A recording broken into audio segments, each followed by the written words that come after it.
नमस्कार दोस्तों, मैं सिद्धार्थ आप सभी का बहुत बहुत स्वागत करता हूँ। डर ये एक ऐसा शब्द है जो बचपन से ही हमारे जीवन के साथ में जुड़ जाता है।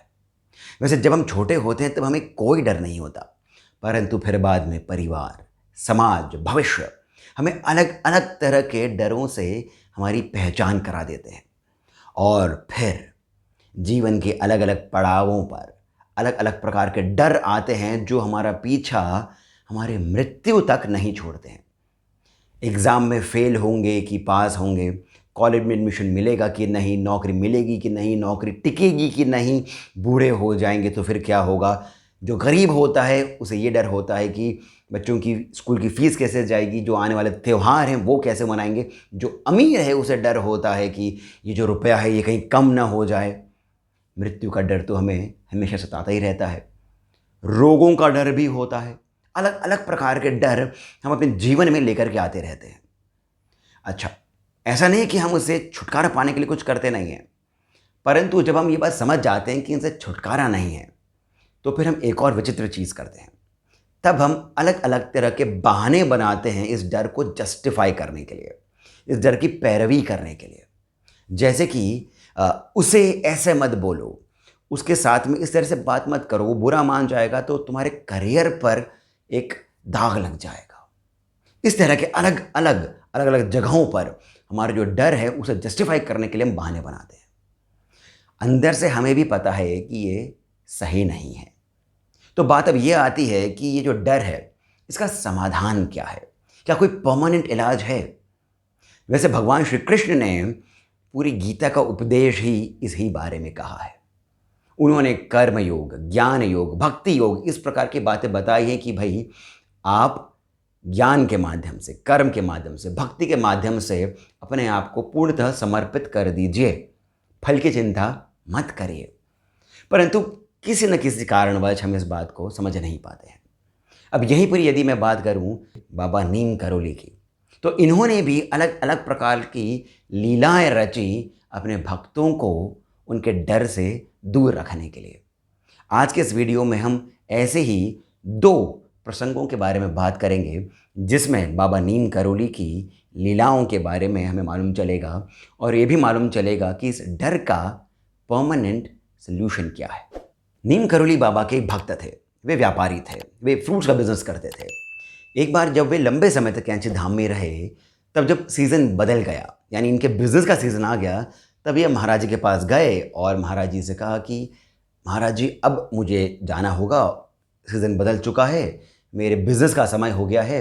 यदि मैं फलों को तोड़ करके पैक करके इन्हें दूर दूर के शहरों में जहाँ पर मैं भेजता हूँ, उस समय इनका बिज़नेस हुआ करता था बॉम्बे में, तब मुंबई बॉम्बे होता था, चेन्नई मद्रास होता था। तब इन्होंने कहा कि मुझे दूर दूर भेजना होता है, यदि मैं समय पर नहीं भेजूँगा तो मुझे भारी नुकसान हो जाएगा। महाराज जी ने कहा, अरे अभी जाकर के क्या करोगे, बहुत दिन बाकी हैं, कुछ दिन रुक जाओ। अब महाराज जी ने कहा है तो बात तो माननी पड़ेगी। ये वहीं रुक गए। 1 दिन का, 2 2 का, 3 3 का, 5 5 के 15 दिन बीत गए। इन्हें 15 दिनों तक यही चिंता सताती रही कि फलों का क्या होगा, वे अधिक पक गए तो क्या होगा।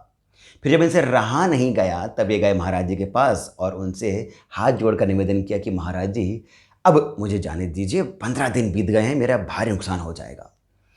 महाराज जी थोड़ा सा मुस्कुराए और फिर महाराज जी ने इन्हें अपने ही चिर परिचित अंदाज में कहा, जाओ।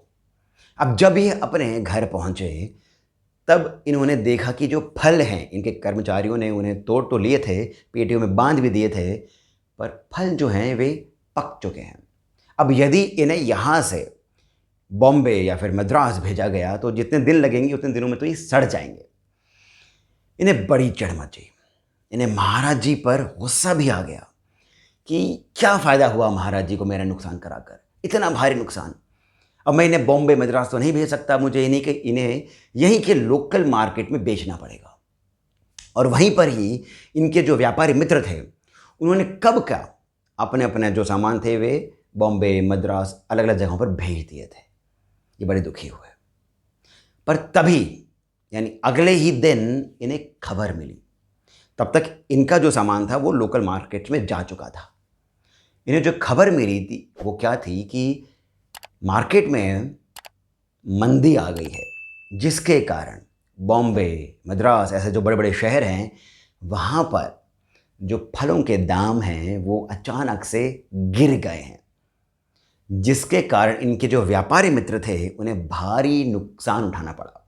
इतना कि जो भत्ता होता है जो माल ले जाने के लिए, उन गाड़ियों का भत्ता भी ये निकाल नहीं पाए। इतना भारी नुकसान हो गया। और इन्होंने जो लोकल मार्केट में अपने फल बेचे थे, वहाँ पर अचानक से ही तेज़ी आ गई और इन्हें अपने फलों के वो दाम मिले जो इन्होंने सोचे भी नहीं थे। तब जाकर के इन्हें महाराज जी की पूरी लीला के बारे में समझ में आया।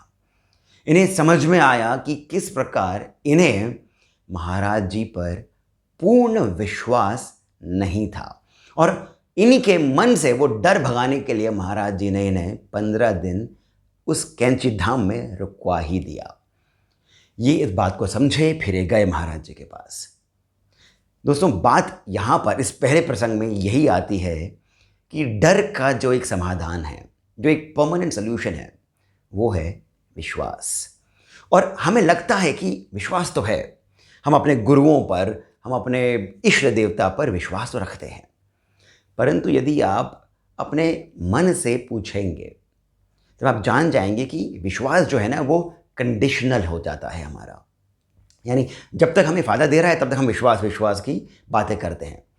जब गाड़ी हल्की सी डामाडोल हो जाती है तब हमारे विश्वास भी हिल जाता है, तब हम अपने दिमाग लगाने लगते हैं, तब हम अपनी तिकड़मबाजी करने लगते हैं, विश्वास को थोड़ा सा पीछे छोड़ देते हैं।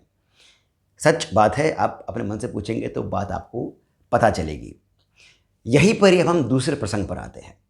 महाराज जी के एक भक्त थे, उनका 2-3 मंजिला मकान था। एक बार वे छत पर अपने परिवार के साथ में पतंग उड़ा रहे थे। इनका एक छोटा सा बच्चा भी था, वो भी छत पर ही था।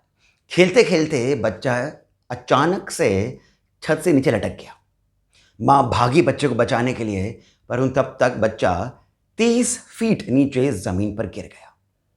सभी परिवारजन भागे नीचे, बच्चे को उठाया, देखा बच्चा तो बेहोश है।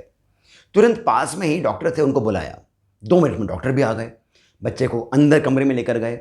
बच्चे की जब ऊपर से जब जांच पड़ताल करी तब पाया कि बच्चे की एक भी हड्डी नहीं टूटी है, इसे कोई भी नुकसान बाहर से नहीं हुआ है।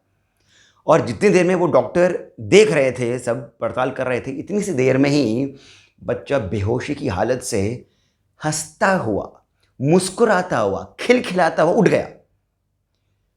कोई नहीं समझ पाया कि ये क्या हुआ। डॉक्टर भी निरुत्तर, ऐसा कैसा हो गया।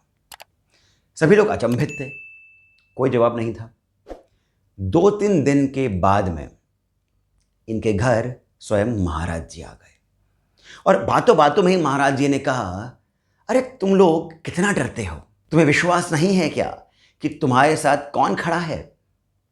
जो तुम्हारा बच्चा है वो मेरी ही गोद में आया था, उसे मैं ही तो गुदगुदी कर रहा था, बहुत प्यारा बच्चा है। जब इस तरह की बात महाराज जी ने कही, तब जो ये परिवार है इसे समझ में आया कि जो बच्चा 2-3 दिन पहले गिरा था, बेहोश हो गया था, और जब ये उठा था तो फिर ये हंसता हुआ, खिलखिलाता हुआ कैसे उठ गया था। ये सीधा महाराज जी की गोदी में जाकर गिर गया था। इस प्रकार दोस्तों महाराज जी अपने भक्तों का ध्यान रखते हैं, और ये बात जो है ये रामदास जी ने भी कही है। यानी जो रिचर्ड एल्पर्ट हैं, जिन्होंने किताब लिखी है मिरेकल ऑफ लव, उन्होंने भी ये बात कही है कि जब ये महाराज जी के साथ हुआ करते थे तब अवश्य कोई डर नहीं हुआ करता था, परंतु जब महाराज जी ने अपने शरीर का त्याग कर दिया तब अचानक से इनमें और इनके ही सभी और जो भाई बंधु हैं उनमें एक अलग ही प्रकार की निडरता आ गई। ये उस कारण था कि शरीर के त्यागने के बाद भी महाराज जी की शक्ति अलग अलग प्रकार से इनके साथ थी, और इनको महाराज जी की शक्ति का अलग अलग प्रकार से अनुभव भी हुआ था। तो जब अब महाराज जी साथ में नहीं हैं तो जो डर है वो और अधिक दूर चला गया है। ऐसा केवल इन्हीं का ही नहीं, और कितने ही महाराज जी के भक्तों के साथ में ऐसा अनुभव हुआ है। तो दोस्तों अंत में बात यही समझ में आती है कि जो डर है हमारे जीवन में अलग अलग प्रकार से आता है, अलग अलग समय पर आता है, उसका जो समाधान है वो यही विश्वास है। परंतु यहाँ पर यह भी हमें समझना होगा कि विश्वास बिना समर्पण के नहीं आता है। और जो ये विश्वास है ना, इसकी परीक्षा भी होनी होती है। बिना परीक्षा के, बिना टेस्ट के कैसे मालूम चलेगा कि हमारा जो विश्वास है वो डगमगाता नहीं है। समर्पण जो है हमारा वो पूर्ण समर्पण है। तो फिर ऐसा नहीं है कि यदि आपके जो गुरु हैं वो भले ही नीम करोली बाबा ना हो, कोई और अन्य गुरु हों जो इष्ट देव हों, जब हम कहते हैं कि हमें विश्वास है तो इसका मतलब ये नहीं है कि आपके जीवन में कष्ट नहीं आएगा, कठिनाइयाँ नहीं आएंगी। आएंगी, भर भर के आएंगी, परंतु साथ ही साथ आपको उनसे लड़ने की ताकत भी मिलेगी, हिम्मत भी मिलेगी। और जब वो कष्ट, कठिनाई दूर हो जाएगी ना, तब आपको पूरी की पूरी लीला समझ में आएगी। दोस्तों, आशा करता हूँ कि महाराज जी के ये जो दोनों प्रसंग हैं ये आपको अच्छे लगे होंगे। मेरा जो मत है डर के बारे में, आप उससे सहमत होंगे। आपके अपने जो भी विचार हैं वो कृपया करके कमेंट सेक्शन में हमें अवश्य बताएं। इस वीडियो को लाइक करें, शेयर करें, हमें सब्सक्राइब करना नहीं भूलें। और यदि आपका मन करे तो जो कमेंट सेक्शन में पहला कमेंट पिंड है, वहाँ से जीपे, पेटीएम इत्यादि के माध्यम से जितना हो सके 100, 200, 500 रुपये आप हमें श्री सहयोग भी प्रदान करें। बहुत अधिक प्रोत्साहन मिलता है। इसके साथ मुझे यानी सिद्धार्थ को अब आप जाने की अनुमति दीजिए। बहुत बहुत धन्यवाद।